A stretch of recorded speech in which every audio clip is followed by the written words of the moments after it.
दीपक, 5 लाख का इनामी बदमाश भले ही गिरफ्तार हो गया हो, लेकिन इस गिरफ्तारी को लेकर भी कई तरह के सवाल विपक्ष उठा रहा है, जिस पर मैं आगे आप सभी से बातचीत करूंगी। लेकिन उस वक्त की तस्वीर जब पुलिस कर्मी और वहां मौजूद लोगों को अपनी हेकड़ी दिखाता हुआ विकास दुबे दिखा। जब उसे उज्जैन के मंदिर में गिरफ्तार किया गया तो उसने कहा, मैं हूं कानपुर वाला विकास दुबे। ये बौखलाहट थी या फिर पुलिस को चैलेंज करना, इस पर भी हम आगे अपने रिपोर्टर से बात करेंगे। लेकिन इस बीच मध्य प्रदेश के उज्जैन में कानपुर मुठभेड़ के मुख्य आरोपी विकास दुबे की गिरफ्तारी पर सियासत भी गर्मा गई है। कांग्रेस ने उज्जैन से विकास दुबे की गिरफ्तारी के दावों पर सवाल उठाए हैं और इसके बहाने बीजेपी को निशाने पर लिया है, जिस पर बीजेपी ने भी पलटवार करने में देर नहीं लगाई है। कांग्रेस नेता दिग्विजय सिंह ने उज्जैन से विकास दुबे की गिरफ्तारी पर ट्वीट किया है, ये तो उत्तर प्रदेश पुलिस के एनकाउंटर से बचने के लिए प्रायोजित सरेंडर लग रहा है। मेरी सूचना है कि मध्य प्रदेश बीजेपी के एक वरिष्ठ नेता के सौजन्य से यह संभव हुआ है। जय महाकाल। मध्य प्रदेश में पुलिस नहीं पकड़ती है, पकड़ता है महाकाल के मंदिर का गार्ड। समर्पण कर दिया उसने। मध्य प्रदेश में अपराधियों को समर्पण करने का सबसे सुरक्षित स्थान दिखता है। मैं मानता हूं कि कानून व्यवस्था की स्थिति प्रदेश देख रहा है और उस पर भी मुख्यमंत्री वाहवाही लेने पे तुले हैं। उज्जैन में पकड़ा गया, मैंने देखा उनका ट्वीट। शर्म आती है मुझे कि अपराधियों ने अपने आप को सुरक्षित मध्य प्रदेश में महसूस कर रखा है। अच्छा गार्ड उज्जैन के, उसने विकास दुबे को गिरफ्तार किया। पूरे देश की पुलिस ढूंढ रही है, सीमा पार कैसे कर गया, उज्जैन में 2 दिन से था, कैसे हो रहा था, ये फेलीवर को नहीं बताएंगे और वाहवाही लूटेंगे। शर्म आनी चाहिए। अपराधों की राजधानी बना दिया मध्य प्रदेश को शिवराज जी। भाजपा का विकास ही विकास दुबे जैसे लोगों के साथ सहयोग से हुआ है। गुंडों का साथ लो, गुंडों का भी विकास करो और भाजपा का भी विकास करो, ये उनका नारा रहा है। बहुत सारे उत्तर प्रदेश के और देश के नामी गुंडे, उनकी तस्वीरें भाजपा के नेताओं के साथ हैं और फिर कुछ ना कुछ मिलीभगत चलती रहती है। जब आप राजनीति में ऐसे गुंडों का साथ लेते हो तो ऐसे गुंडों को साथ देते भी पड़ना है। और ऐसे देते हुए भी बहुत सारे सवाल खड़े हो रहे हैं कि इसने सरेंडर किया है या अरेस्ट किया है, सही जांच होगी या सही जांच नहीं होगी। सवाल तो जरूर खड़े होते हैं कि इतना बड़ा क्राइम करने वाला आदमी इतनी जगह से निकल गए तो आपकी चेक पोस्ट क्या कर रही थी, आपका खुफिया एजेंसी इंटेलिजेंस ब्रांच क्या कर रहा था। कांग्रेस के पास इसके अलावा क्या है? इसके पास, उनके पास कुछ भी नहीं है। वो कभी तारीफ तो कर ही नहीं सकते हैं। ऐसा लगता है कुछ उन्होंने तो आलोचना करने का ही टेंडर उनके नाम खुल गया है।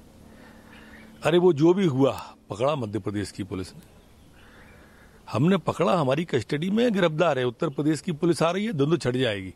क्या हुआ, कैसे हुआ, कब हुआ, सारा आने वाला है सामने आपके थोड़ी देर में। लेकिन वो ये कि महाकाल मंदिर में उनको सरेंडर कराया गया, कांग्रेस ये कांग्रेस तो यही कहेगी ना। वो पिटता हुआ दिख रहा है कांग्रेस को, वो दिख नहीं रहा है पुलिस पीट रही है, वो चिल्ला रहा है पिटने से बचने के लिए। वो उनको नहीं दिख रहा होगा, उनको यही दिख रहा होगा। राजीव, कांग्रेस पार्टी जिस तरह के सवालों को उठा रही है विकास दुबे की गिरफ्तारी के बाद, क्या मौजूदा वक्त में ये जायज लगते हैं? क्या वाकई पुलिस प्रशासन पर और साथ ही मध्य प्रदेश में पॉलिटिकल उसको सपोर्ट था कि वो वहां पहुंचकर इस तरह से गिरफ्तारी देगा? ये सब क्या प्री प्लान लग रहा है जो कांग्रेस पार्टी कह रही है? देखिए प्रीति, अगर विकास दुबे के आपराधिक इतिहास पर गौर करें तो वो इसी रणनीति का हिस्सा था, क्योंकि वो उसको पुलिस कभी भी, चाहे वो जब बीजेपी के दर्जा प्राप्त राज्य मंत्री की थाने सिवली थाने में घुसकर हत्या की थी, तब भी पुलिस उसको गिरफ्तार नहीं कर पाई थी। उसने कोर्ट में सरेंडर किया था। या फिर जो अन्य हत्या, लूट, डकैती की वारदातें रही हैं उसमें भी उसने हमेशा सरेंडर किया है। सिर्फ 2017 में एसटीएफ एक बार उसे गिरफ्तार करने में कामयाब हो पाई थी और यही कारण है कि अब जब एक बार फिर गिरफ्तारी हुई है तो उस पर सवाल उठता है कि ये गिरफ्तारी है या सरेंडर है। क्योंकि जिस शख्स ने 8 पुलिस कर्मियों पर ताबड़तोड़ गोली मारकर उनकी हत्या कर दी, वो शख्स इतनी आसानी से गिरफ्तारी दे देता है कि एक एसआईएस का गार्ड की पूछताछ पर वो अपने को बोलता है कि नहीं, मैं ही विकास दुबे हूं कानपुर वाला। इसके पीछे कहीं ना कहीं एक पूरी प्लानिंग थी और यही कारण है कि जो ये बात सामने आ रही कि कुछ वकील, 2 वकील वहां पर हिरासत में लिए गए हैं। एक सोची समझी रणनीति के तहत ये गिरफ्तारी खुद कराई गई है। तो कुल मिलाकर अगर देखा जाए तो यूपी में कानपुर पुलिस की मिली भगत का खुलासा तो हो चुका है और उसी के आरोप में जो पूर्व एसओ विनय तिवारी था, सब इंस्पेक्टर था, उसको गिरफ्तार करके जेल भी भेजा जा चुका है। यहाँ तक कि पूर्व एसएसपी अनंत देव को भी हटाया जा चुका है डीआईजी एसटीएफ के पद से। लेकिन अब सवाल ये है कि आखिर वो कौन से लोग थे, वो कौन से अधिकारी हैं, वो कौन से सफेद पोश हैं जो लगातार पुलिस के मूवमेंट की जानकारी दे रहे थे और इसकी इतनी सुरक्षित गिरफ्तारी उज्जैन में कराई गई। क्योंकि विकास दुबे के पास बताया जाता है कि पुलिस की लूटी हुई AK-47 इंसास जैसे घातक वेपन्स अभी भी मौजूद हैं। अगर विकास दुबे चाहता तो उस वक्त भी वो हमला कर सकता था, उन पर फायरिंग कर सकता था। जब आप समझिए कि 4 थाने की पुलिस उसको घेर कर रखी थी,